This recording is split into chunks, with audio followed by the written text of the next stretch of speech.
कहानियों से ज्ञान भी मिल जाता है और हम बोर भी नहीं होते। जिस तरह मैं गौतम बुद्ध की कहानियां सुनाकर आप सबको मोटिवेट करता हूं, उसी तरह आपका सिर्फ सब्सक्राइब करना मुझे मोटिवेट करता है। तो इस चैनल को अभी सब्सक्राइब जरूर कर लें। तो चलिए कहानी शुरू करते हैं। बुद्ध का संग सभी के लिए खुला रहता था। सब उनके शिष्य बनना चाहते थे। कुछ लोगों को तो बुद्ध सीधे अपने संग में शामिल कर लेते थे, तो कुछ को कहते थे कि तुम एक दिन शमशान में जाकर रहो। इसी प्रकार एक आदमी बुद्ध के पास आया और कहा कि मुझे आपका शिष्य बनना है। बुद्ध ने उस आदमी को कहा कि तुम्हें मेरा शिष्य बनने के लिए एक पूरा दिन शमशान में बिताना होगा और तुम वहाँ जो कुछ भी सीखोगे मुझे आकर बताओगे। उसके बाद ही तुम संग में शामिल हो पाओगे। वो आदमी ये सुनकर घबरा गया। उसने बुद्ध से कहा कि दिन में तो ठीक है, लेकिन रात में शमशान में रहना बहुत खतरनाक है। बुद्ध ने कहा, कैसा खतरा? आदमी ने कहा, अरे वहां तो भूत प्रेत भी होंगे, वो मुझे पकड़ लेंगे तो?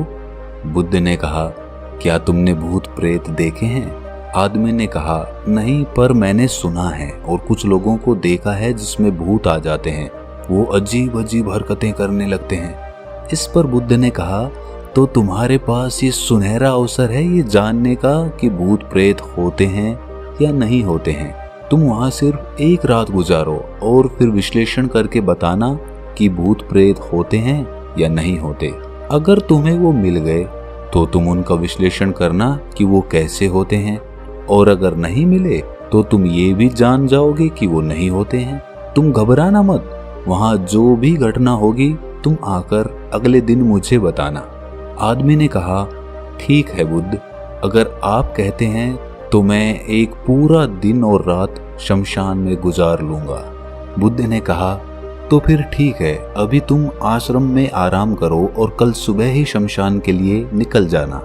बुद्ध ने अपने 4 शिष्यों को कहा कि ये आदमी कल शमशान जाएगा, तुम उसके पीछे जाना और उस पर नजर रखना, उसका ध्यान रखना, पर याद रहे उसे ये बात पता ना चलने पाए कि तुम उसका पीछा कर रहे हो। अगले दिन वो आदमी बुद्ध के पास गया और बोला, जैसा आपने कहा था मैं शमशान के लिए निकल रहा हूँ। बुद्ध ने उस आदमी से कहा, ठीक है, अब तुम जा सकते हो। वो आदमी शमशान के लिए निकल गया। अगले दिन वो आदमी बुद्ध के पास आया। बुद्ध उसे देखकर मुस्कुराए और बोले, तुमने एक पूरा दिन वहां पर गुजारा, तुमने क्या देखा और क्या सीखा? आदमी ने कहा, मैं वहां सुबह सुबह गया था। कुछ देर बाद मैंने देखा कि कुछ लोग एक अर्थी लेकर आ रहे हैं। कुछ लोग सामान्य थे तो कुछ लोग बेहद खुश थे। उस बुजुर्ग के बेटे ने अपने पिता की चिता को उसके बाद अग्नि दी।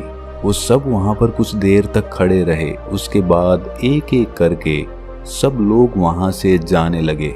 थोड़ी देर बाद वहां 2 और अर्थी आई, जिसमें एक अर्थी किसी अमीर आदमी की थी जो बहुत सजी हुई थी, उसमें बहुत सारे लोग थे, जबकि दूसरी किसी गरीब आदमी की थी जो बेहद साधारण थी, उसमें थोड़े बहुत लोग थे। अमीर आदमी की चिता चंदन की लकड़ी पर जलाई गई, जबकि गरीब आदमी की साधारण लकड़ी पर। पहले अमीर आदमी की चिता को जलाया गया क्योंकि वो अमीर था, जबकि बाद में गरीब आदमी की। थोड़ी देर बाद दोनों आदमी की चिता को जला दिया गया। उसके बाद सब लोग वहां से चले गए, लेकिन मैं वहीं पर खड़ा उसे देखता रहा। बुद्ध ने कहा, तुमने उनकी चिता को देखकर क्या समझा? आदमी ने कहा, बुद्ध, दोनों की चिता एक समान थी। दोनों का शरीर उस चिता में जल भी एक समान रहा था। उसके बाद दोनों उसमें जल गए। अंतिम में जो बचा ये भी एक जैसा ही था, उसमें कुछ भी अलग नहीं था। हे बुद्ध, उसके बाद वहां एक स्त्री की अर्थी आई। उस स्त्री का पति बेहद दुखी था और वहां आए सभी लोग भी काफी दुखी थे। वो सभी उसके पति को सांत्वना दे रहे थे। उसमें मैंने देखा कि बहुत लोग काफी ज्ञानी थे। वो ज्ञान की बातें कर रहे थे। वो सब महाज्ञानी कह रहे थे कि यहाँ तो एक न एक दिन सबको ही आना है। जीवन हमें ज्ञानता और परोपकार से जीना चाहिए। किसी को कभी भी कष्ट नहीं देना चाहिए। धन के पीछे हमेशा भागकर कुछ नहीं होता है। अंतिम में हम सबको एक दिन शमशान में ही जाना होता है। उसके बाद वहाँ कोई नहीं आया और मैं पूरी रात वहीं पर रहा और अगली सुबह आपके पास आ गया। बुद्ध ने कहा, क्या तुम्हें वहाँ कोई भूत प्रेत दिखा? आदमी ने कहा, नहीं, मुझे वहाँ कोई भूत प्रेत नहीं दिखा। पूरी रात मैं अपने आप से डरता रहा, पत्तों से डरता रहा, जानवरों की आवाज़ों से डरता रहा, लेकिन पूरी रात में मुझे कोई भी भूत प्रेत नजर नहीं आया। ये सुनकर बुद्ध ने उस आदमी से कहा, ठीक है, अब तुम जाओ और आश्रम में जाकर आराम करो। कल फिर एक दिन और रात के लिए तुम्हें शमशान में जाना होगा। वो आदमी ये सुनकर बोला कि आप कैसी बातें कर रहे हैं? आपके कहने पर आज मैं पूरा दिन वहां रुका। वो समय मैंने कैसे काटा है मैं ही जानता हूँ। अब मैं दोबारा वहां नहीं जाऊंगा। बुद्ध ने कहा, जो खास चीजें तुम्हें वहां जाकर मिलती वो तुम्हें अभी तक नहीं मिली है। तुम एक दिन और वहां गुजारो, तुम्हें वो अवश्य मिल जाएगी। ये सुनकर आदमी कहता है, ठीक है, मैं आपके कहने से एक बार और चला जाता हूँ। ये कहकर वो आदमी आश्रम में जाकर आराम करने लगा। अगले दिन वो आदमी फिर बुद्ध का आशीर्वाद लेकर वहां से शमशान के लिए चला गया। एक पूरा दिन बिताकर वो अगले दिन फिर बुद्ध के पास आया। बुद्ध ने पूछा, तो तुम्हें वो चीज मिली? आदमी ने कहा, हाँ, मुझे वो मिली। बुद्ध ने पूछा, तो बताओ तुम्हें वहां क्या मिला? आदमी ने कहा, मैंने देखा कि कुछ लोग शाम को मुझे अर्थी पर लेकर आ रहे हैं। मेरे पीछे कुछ 15-20 लोग चल रहे हैं और मुझे 4 कंधों पर उठा रखा है। मेरे पिता आगे आगे चल रहे हैं। कुछ लोग मेरे ऊपर फूल फेंक रहे हैं और मेरे कुछ रिश्तेदार मेरे पीछे चल रहे हैं। वो लोग बेहद दुखी थे।